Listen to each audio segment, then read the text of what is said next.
ಇನ್ನು ಇದಕ್ಕೆ ವಿದೇಶಿ ಹಣ ಬಂದಿದೆ ಅನ್ನುವಂಥ ಆರೋಪ ಬಹುದೊಡ್ಡದಾಗಿತ್ತು. ಯಾರು ವಿದೇಶಿಗರು ಈ ದುಡ್ಡು ಹಾಕಬೇಕು, ಏನು ಉದ್ದೇಶ ಅವರದ್ದು, ಏನು ಟಾರ್ಗೆಟು, ಒಂದು ಧರ್ಮದ ವಿಚಾರದಲ್ಲಿ ಬರಬಹುದು. ಅದಕ್ಕೋಸ್ಕರ ಏನಾದರೂ ಹಾಕ್ತಾ ಇದ್ದಾರಾ? ಯಾರು ಈ ಅನುಮಾನವನ್ನು ವ್ಯಕ್ತಪಡಿಸಿರೋದು, ಏನು ಬೆಳವಣಿಗೆಗಳಾಗಿದೆ ಈ ವಿಚಾರದಲ್ಲಿ? ರಿಪೋರ್ಟ್ ಇಲ್ಲಿದೆ ನೋಡಿ. ಧರ್ಮಸ್ಥಳ ವಿರುದ್ಧ ಷಡ್ಯಂತ್ರಕ್ಕೆ ವಿದೇಶಿ ಹಣ, ಇಡಿ ಅಥವಾ ಎನ್ಐಎ ತನಿಖೆಗೆ ಬಿಜೆಪಿ ಆಗ್ರಹ. ಅಮಿತ್ ಶಾಗೆ ಕೋಟಾ ಶ್ರೀನಿವಾಸ್ ಪೂಜಾರಿ ಪತ್ರ. ಧರ್ಮಸ್ಥಳದಲ್ಲಿ ನೂರಾರು ಶವಗಳನ್ನ ಹೂತಿಟ್ಟ ಪ್ರಕರಣ ದಿನಕ್ಕೊಂದು ತಿರುವು ಪಡೆದುಕೊಳ್ಳುತ್ತಿದೆ. ಇದೀಗ ಧರ್ಮಸ್ಥಳ ವಿರುದ್ಧ ಷಡ್ಯಂತ್ರಕ್ಕೆ ವಿದೇಶಿ ಹಣ ಬಳಕೆ ಗುಮಾನಿ ಎದ್ದಿದೆ. ಧರ್ಮಸ್ಥಳ ವಿರುದ್ಧ ಷಡ್ಯಂತ್ರಕ್ಕೆ ಫಾರಿನ್ ಫಂಡ್ ಬಂದಿದೆ ಅಂತ ಬಿಜೆಪಿ ನಾಯಕರು ಆರೋಪಿಸಿದ್ದಾರೆ. ಈ ಬಗ್ಗೆ ಇಡಿ ಅಥವಾ ಎನ್ಐಎ ತನಿಖೆ ಆಗಬೇಕು ಅಂತ ಬಿಜೆಪಿ ಶಾಸಕ ಡಾಕ್ಟರ್ ಭರತ್ ಶೆಟ್ಟಿ ಆಗ್ರಹಿಸಿದ್ದಾರೆ. ಯಾರ್ಯಾರ ಬ್ಯಾಂಕ್ ಖಾತೆಗಳಿಗೆ ಎಷ್ಟೆಲ್ಲ ಹಣ ಬಂದಿದೆ, ಎನ್ಐಎ ಅಥವಾ ಇಡಿ ತನಿಖೆ ಆದ್ರೆ ಸತ್ಯ ಗೊತ್ತಾಗಲಿದೆ ಎಂದಿದ್ದಾರೆ. ಮುಖ್ಯವಾಗಿಯೂ ಹಣ ಎಲ್ಲಿಂದ ಬಂದಿದೆ, ಈ ನೆರೆಟಿವ್ನ ಕ್ರಿಯೇಟ್ ಮಾಡಲಿಕ್ಕೆ ಸೋಷಿಯಲ್ ಮೀಡಿಯಾ ಹ್ಯಾಂಡಲ್ಸ್ ಏನೆಲ್ಲ ಇದ್ದಾರೆ ಅವರಿಗೆ ಹಣ ಎಲ್ಲಿಂದ ಬರ್ತಾ ಉಂಟು. ಖಂಡಿತ ಅದರ ಬಗ್ಗೆ ಇನ್ವೆಸ್ಟಿಗೇಷನ್ ಆಗಬೇಕು. ಬಲವಾದ ಗುಮಾನ ಇದೆ, ಕೆಲವು ದೇಶಗಳಿಂದ ವಿದೇಶಗಳಿಂದ ದುಡ್ಡು ಹರಿದು ಬಂದಿದೆ ಅನ್ನುವಂಥದ್ದನ್ನು ಕೆಲವು ಸೋರ್ಸಸ್ಗಳನ್ನು ಮೆನ್ಷನ್ ಮಾಡಲಿಕ್ಕೆ, ಅಂದರೆ ವಿತ್ ಪ್ರೂಫ್ ನಾವು ಮಾತಾಡಬೇಕಾಗ್ತದೆ. ಕೆಲವು ಸೋರ್ಸಸ್ಗಳು ನಮ್ಮ ಹತ್ರ ಹೇಳಿದ್ದಾರೆ ಈ ರೀತಿಯ ಮನಿ ಫ್ಲೋ ಇದೆ ಅನ್ನುವಂಥದ್ರ ಬಗ್ಗೆ. ಅದಕ್ಕಾಗಿ ಪ್ರೂಫ್ ಬೇಕಾದರೆ ನಾವು ಇನ್ವೆಸ್ಟಿಗೇಷನ್ ಮಾಡಿದರೆ ಕ್ಲೀನ್ ಯಾರ್ಯಾರ ಅಕೌಂಟಿಗೆ ಎಲ್ಲೆಲ್ಲಿಂದ ಎಷ್ಟೆಷ್ಟು ಹಣ ಬಂದಿದೆ, ಯಾರ ಅಕೌಂಟಿಗೆ ಯಾವ ಟೈಮಲ್ಲಿ ಯಾರು ರಿಲೀಸ್ ಮಾಡಿದ್ದಾರೆ, ಅವರಿಗೆ ಎಲ್ಲಿಂದ ಬಂದಿದೆ, ಅದು ಅಟ್ಲೀಸ್ಟ್ ಅದ್ರ ಹಿಂದೆ ಇರುವಂಥ ಕೈಗಳು ಯಾರು ಅನ್ನೋದು ಗೊತ್ತಾಗ್ತದೆ. ಇನ್ನು ಧರ್ಮಸ್ಥಳ ವಿರುದ್ಧ ಷಡ್ಯಂತ್ರಕ್ಕೆ ವಿದೇಶದಿಂದ ಹಣ ಬಂದಿದೆ ಎಂದು ಆರೋಪಿಸಿರುವ ಬಿಜೆಪಿ ನಾಯಕರು ಕೇಂದ್ರ ಸಚಿವ ಅಮಿತ್ ಶಾಗೆ ಪತ್ರ ಬರೆದಿದ್ದಾರೆ. ಅಮಿತ್ ಶಾಗೆ ಸಂಸದ ಕೋಟಾ ಶ್ರೀನಿವಾಸ್ ಪೂಜಾರಿ ಪತ್ರ ಬರೆದಿದ್ದು ದೇವಸ್ಥಾನದ ಪಾವಿತ್ರತೆ ಉಳಿಸಲು ಮನವಿ ಮಾಡಿಕೊಂಡಿದ್ದಾರೆ. ಈ ಬಗ್ಗೆ ದೆಹಲಿಯಲ್ಲಿ ಪಬ್ಲಿಕ್ ಟಿವಿಗೆ ಪ್ರತಿಕ್ರಿಯಿಸಿದ ಕೋಟಾ ಶ್ರೀನಿವಾಸ್ ಪೂಜಾರಿ, ಕೆಲವರಿಗೆ ವಿದೇಶಿ ಹಣ ಬಂದಿದೆ ಅಂತ ದೂರು ಬಂದಿದೆ. ಇಡಿ ಸಂಸ್ಥೆ ಮೂಲಕ ತನಿಖೆ ನಡೆಸಲು ಒತ್ತಾಯ ಮಾಡಿದ್ದೇವೆ ಎಂದಿದ್ದಾರೆ. ಈ ದೇವಸ್ಥಾನದ ಪಾವಿತ್ರ್ಯವನ್ನು ಉಳಿಸುವುದಕ್ಕೋಸ್ಕರ ಮತ್ತು ಈ ದೇವಸ್ಥಾನದಲ್ಲಿ ಯೂಟ್ಯೂಬ್ಗಳ ಮೂಲಕ ಮಾಡುವಂಥ ಅಪಪ್ರಚಾರದ ಹಿಂದೆ ವಿದೇಶಿ ಹಣ ಹರಿದು ಬರ್ತಾ ಇದೆ ಅನ್ನುವಂಥ ಮಾಧ್ಯಮದ ವರದಿಗಳ ಹಿನ್ನೆಲೆಯಲ್ಲಿ ಇದನ್ನು ತನಿಖೆ ಮಾಡಿ ಅಂತೇಳಿ ಪತ್ರವನ್ನು ಬರೆದಿದ್ದೇನೆ. ಇದರಿಂದ ಏನಾದರೂ ವಿದೇಶಿ ಷಡ್ಯಂತ್ರ ಇದೆಯಾ ಅನ್ನೋದನ್ನು ಕೂಡ ಗಮನಿಸಬೇಕು. ಬೇರೆ ಬೇರೆ ಮೂಲಗಳಿಂದ ಒಂದಷ್ಟು ದೇವಸ್ಥಾನಕ್ಕೆ ಪಾವಿತ್ರ್ಯಕ್ಕೆ ಧಕ್ಕೆ ತರುವಂಥ, ದೇವಸ್ಥಾನದ ಒಳಿತನ್ನು ಸಹಿಸದೇ ಇರುವಂಥ ಒಂದಷ್ಟು ಶಕ್ತಿಗಳು ದೇವಸ್ಥಾನವನ್ನು ಮುಗಿಸ್ಲಿಕ್ಕೆ ಹೊರಟಿವೆ ಎನ್ನುವಂಥ ಭಕ್ತಾದಿಗಳ ಒಂದು ರೀತಿಯ ಭಾವುಕ ಯೋಚನೆಗೆ ಒಂದು ಸ್ಪಷ್ಟನೆ ಕೊಡಬೇಕಾದ್ರೆ ಇದರ ಹಿಂದೆ ವಿದೇಶಿ ಮೂಲದ ಹಣ ಏನಾದರೂ ಬಂದಿದೆ ಅನ್ನೋದು ಗಮನಿಸಬೇಕು ಅಂತೇಳಿ.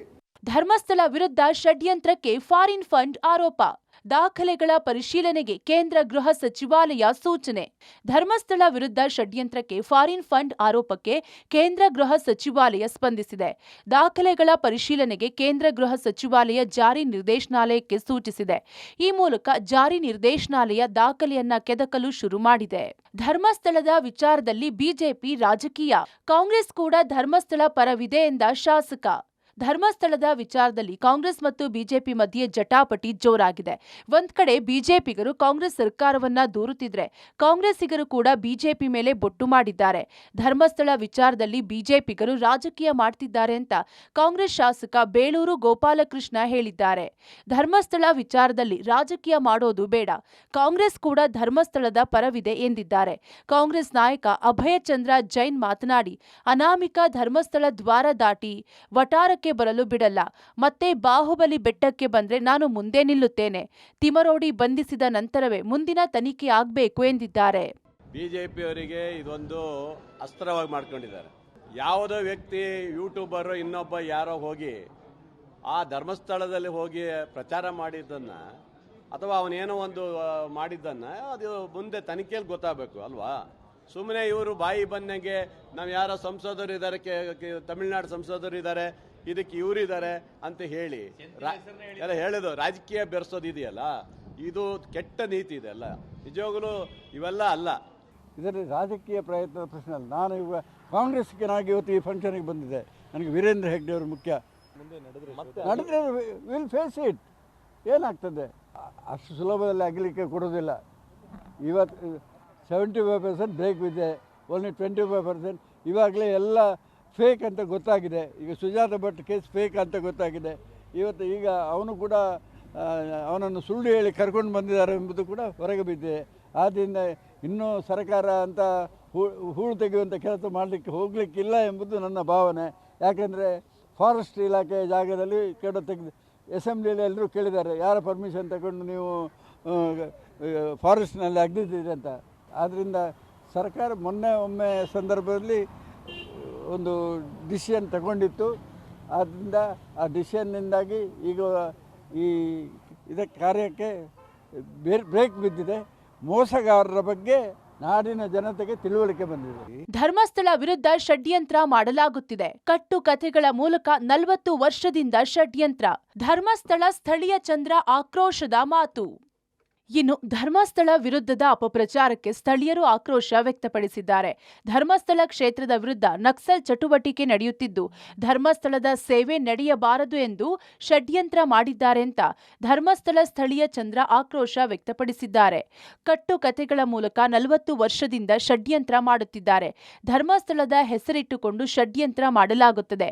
ಷಡ್ಯಂತ್ರ ಮಾಡಿದವರು ಹಳ್ಳಕ್ಕೆ ಬೀಳಲೇಬೇಕು ಎಂದಿದ್ದಾರೆ. ಸ್ಟಾರ್ಟಿಂಗ್ನಲ್ಲಿ ಅಲ್ಲ ಬುರುಡೆದನ್ನು ಮಾಡುವಾಗಲೇ ಅದು ಷಡ್ಯಂತ್ರ ಅಂತ ಗೊತ್ತು.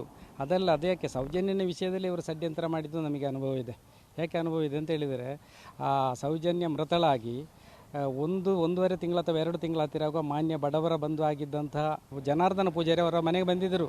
ಅವರ ಮನೆಗೆ ಬಂದು ಆ ತಾಯಿ ಹತ್ರನೇ ಕೇಳ್ತಾಳೆ, ಹೌದಾ ತಾಯಿ, ನಿಮಗೆ ಏನಾದರೂ ಯಾರ ಮೇಲಾದರೂ ಅನುಮಾನ ಇದೆಯೋ ಅಂತ ಕೇಳಿದಂಥ ಆ ಸಚಿವರು ಅವಾಗ ಅವರಲ್ಲಿ ಹೇಳಿದ್ದಾರೆ, ಇಲ್ಲ ನಮಗೆ ಅಂಥದ್ದೇನು ಯಾರ ಮೇಲೂ ಇಲ್ಲ ಅನ್ನುವ ಮಾತು ಬಂದಂಥವರ ಬಾಯಿಯಲ್ಲಿ.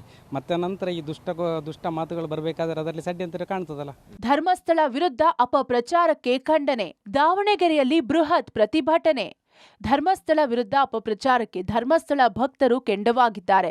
ಕ್ಷೇತ್ರದ ವಿರುದ್ಧ ಅವಹೇಳನ ಖಂಡಿಸಿ ದಾವಣಗೆರೆಯಲ್ಲಿ ಬೃಹತ್ ಪ್ರತಿಭಟನೆ ನಡೆಯಿತು. ಅಪಪ್ರಚಾರ ಮಾಡುತ್ತಿರುವ ಕಿಡಿಗೇಡಿಗಳಿಗೆ ಕಠಿಣ ಕ್ರಮಕ್ಕೆ ಆಗ್ರಹಿಸಿದ್ದಾರೆ.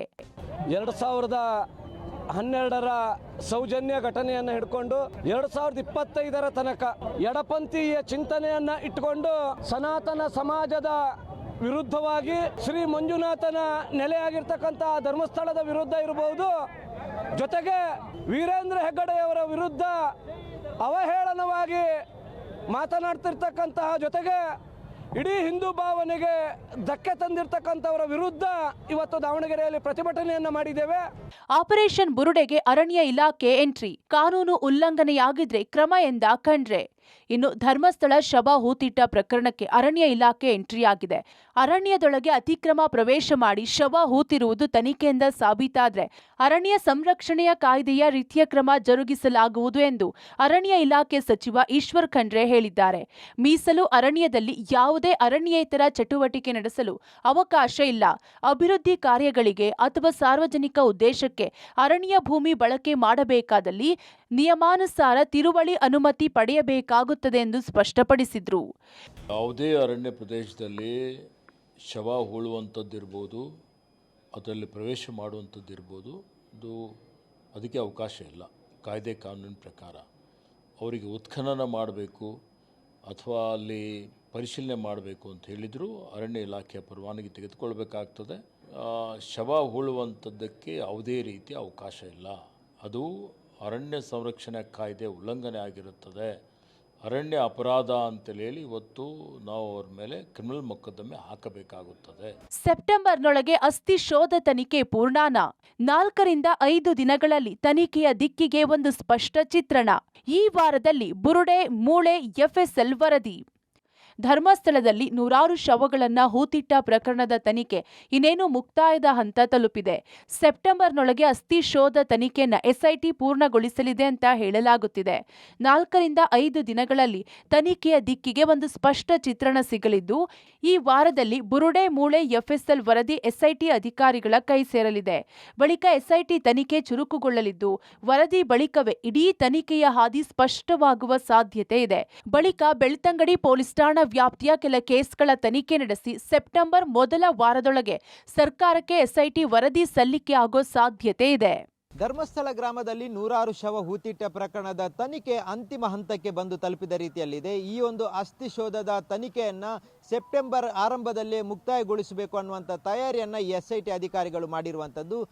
ಇನ್ನೇನು 4-5 ದಿನಗಳಲ್ಲಿ ಈ ಮೂಳೆ ಮತ್ತು ಬುರುಡೆಯ ಎಫ್ಎಸ್ಎಲ್ ವರದಿ ಬರುತ್ತೆ. ಆ ಬಳಿಕ ಒಂದು ನಿಖರವಾದಂಥ ತನಿಖೆಯನ್ನು ಅಧಿಕಾರಿಗಳು ಮಾಡ್ತಾರೆ. ಹೀಗಾಗಿ ಬೆಳ್ತಂಗಡಿಯ ಆಸುಪಾಸಿನಲ್ಲಿ ಯಾವ ರೀತಿಯಾದಂಥ ದೂರುಗಳು ದಾಖಲಾಗಿದೆ ಆ ಎಲ್ಲ ದೂರುಗಳನ್ನು ತನಿಖೆ ನಡೆಸಿ ಸೆಪ್ಟೆಂಬರ್ ಮೊದಲ ವಾರ ವಾರದಲ್ಲಿ ಸರ್ಕಾರಕ್ಕೆ ಅಂತಿಮ ವರದಿಯನ್ನು ಸಲ್ಲಿಸಲಿಕ್ಕೆ SIT ನಿರ್ಧಾರ ಮಾಡಿರುವಂಥ ಸಾಧ್ಯತೆಗಳಿದೆ.